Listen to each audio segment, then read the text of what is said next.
According to the U.S. military, more than 1 million rounds of 7.62 mm ammunition confiscated from Iran's Islamic Revolutionary Guard Corps has now been transferred by the U.S. to Ukraine. These were seized as part of a civil forfeiture claim against an Iranian shipment headed for Houthi rebels in Yemen in December last year. Now, this 7.62 mm ammunition is the standard round for Soviet-era Kalashnikov assault rifles. And Ukraine, as a former Soviet republic, still relies on the Kalashnikov for many of its units. Russia has been using Iranian-made drones to attack Ukraine, and now the Ukrainian forces will be using bullets seized from Iran against Russian troops. However, it seems that the ammunition is unlikely to make a major difference on the battlefield. For now, long-range weapons and air defense systems remain on top of Ukraine's wish list. After the latest move, the nation could send more seized military gear to Ukraine. The U.S. has provided more than 300 million rounds of small arms ammunition and grenades as part of the almost $44 billion in military aid it has sent to help Ukraine.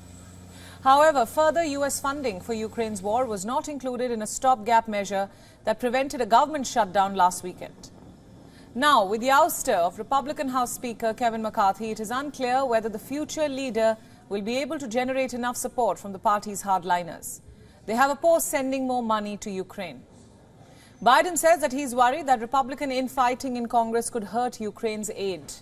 He has added that he would be making a major speech on the issue, outlining why it was critically important for the United States and its allies to keep its commitment to Ukraine. It does worry me, but I know there are a majority of members of the House and Senate in both parties who have said that they support funding Ukraine.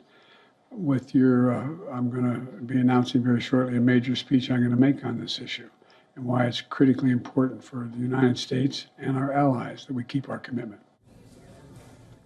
According to the White House, President Biden will give a briefing on Ukraine from his national security team. This will be a first to feature the new top U.S. military officer, General Charles Hugh Brown, Jr. Last year, Britain's Royal Navy said one of its warships had seized Iranian weapons.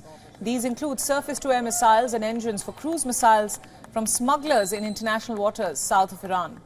It is to be seen now whether Britain will follow the U.S. in providing these seized Iranian weapons to Ukraine.